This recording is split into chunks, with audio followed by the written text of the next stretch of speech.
Hey everyone, and welcome to The Explainer. I am absolutely thrilled to have you here today. We are going to break down a beautifully crafted, highly emotional, six-scene cinematic script titled The Triumph of Sincere Love. Now, on the surface, this might just seem like a simple 1 to 2 minute short concept, but when we really pop the hood and look at the framework, wow, it is a literal masterclass in visual storytelling.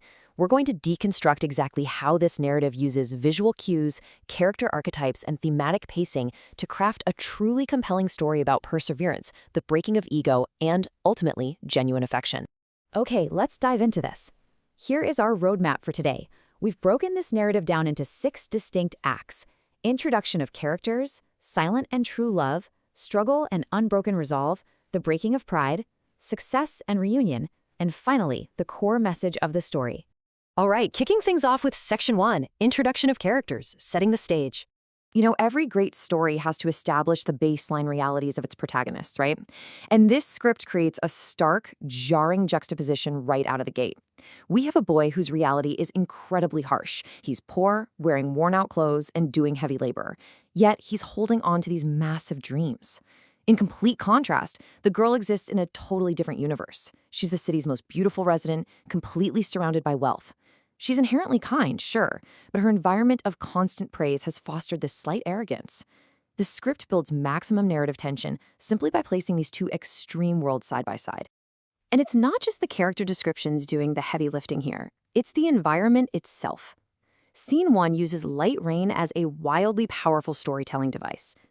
Before a single word is even spoken, that rain physically envelops the boy in an atmosphere of external struggle and hardship. It visually communicates that his life is an uphill battle, which makes his internal optimism and his big dreams shine even brighter against that gray, dreary backdrop. Moving right along to Section 2, Silent and True Love, the Catalyst. So we need a spark, right? An emotional catalyst that kicks the hero's journey into high gear, and it comes in a very specific, pure form of affection. When the boy first sees the girl, his reaction totally defies the norms of her world. First, he's drawn to her heart, not just her renowned physical beauty. Second, he never shows off or makes some grand, ego-driven declaration. And third, he silently prays for her happiness from afar. This establishes that the boy's love is foundational and internally driven. It sharply contrasts with the loud, superficial praise she's so used to getting from everyone else. There is a line in the script that just hits the nail on the head. It goes, "He loves her not for her beauty, but with the desire to know her heart." That right there? That is the crucial divergence in the narrative. It shifts the entire focus of the story away from superficiality and roots it deeply in emotional substance. It tells us that this isn't just some story about passing infatuation. It's about profound, quiet recognition. Which brings us to Section 3, Struggle and Unbroken Resolve, the Crucible. Now, this sequence is basically a cinematic training montage. It is the ultimate test of our hero's dedication. Let's see how this builds. Step 1, the boy is grinding day and night. Step 2, he isn't just handed success. He faces multiple, crushing failures. Step 3, despite all those setbacks, he absolutely refuses to throw in the towel. And Step 4, the driving force behind the whole shebang, he is striving to become worthy of love. His silent affection has now completely transformed into actionable, relentless ambition. Notice how his motivation isn't merely to get rich or to conquer the world for his own ego. It's all about worthiness. This crucible of hardcore effort transforms his passive, distant dream into a relentless pursuit of self-elevation.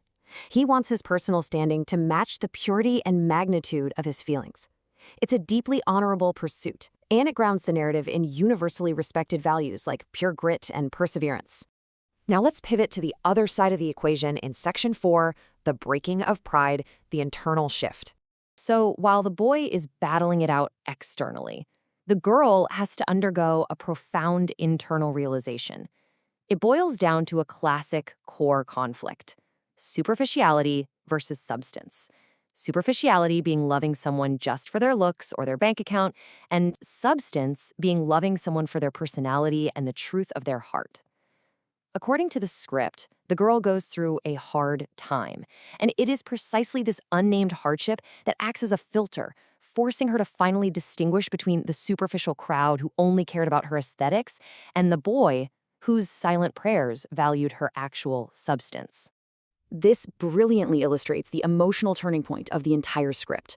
Hardship literally strips away her arrogance, completely replacing her pride with humility.